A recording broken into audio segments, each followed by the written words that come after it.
अस्सलाम वालेकुम दोस्तों, आज हम बनाएंगे छोटी अंजीर जिसको देसी ज़ुबान में डोडे बोलते हैं और ये बहुत मज़े के तैयार होते हैं। सबसे पहले हमने इनको बॉईल करना है, तो बॉईल कर लें अच्छे से। जब सॉफ्ट हो जाए तो इसको निकाल के इनका पानी ख़त्म कर लें। उसके बाद हमने कूंडी डंडे में डाल के इनका ये मज़ेदार सा पेस्ट बना लेना है।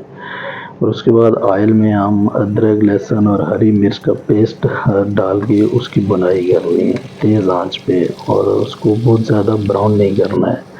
टमाटर और प्याज चॉप कर लिए हमने, लेकिन सबसे पहले इसमें हम प्याज डालेंगे, लेकिन प्याज को भी हम ब्राउन की तरफ नहीं लेके जाएंगे, हल्का सा कच्चा छोड़ना है।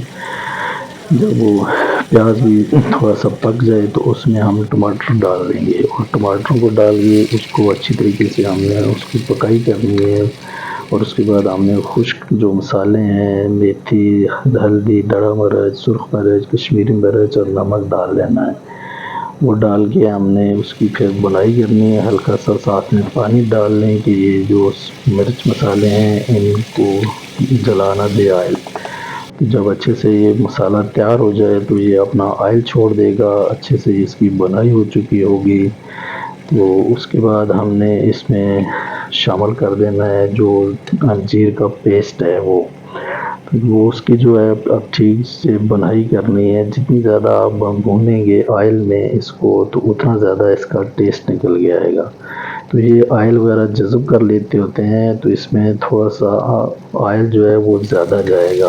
आम जितना हम डालते हैं उससे ज़्यादा थोड़ा जाएगा। तो ये देख लें, जितनी ज़्यादा आप बुनाई करेंगे उतना ज़्यादा इसका टेस्ट निकल के आएगा। और गार्निश के लिए इसके ऊपर लास्ट पे आप धनिया डाल दें, और इसके ऊपर बाकी एक्स्ट्रा कोई चीज़ और गार्निश के लिए नहीं डालनी कि इसका अपना टेस्ट ख़त्म हो जाएगा। और ये आप देख सकते हैं कि फाइनली ये हमारे मज़ेदार सी अंजीर तैयार हो चुकी है। Thank you very much for watching.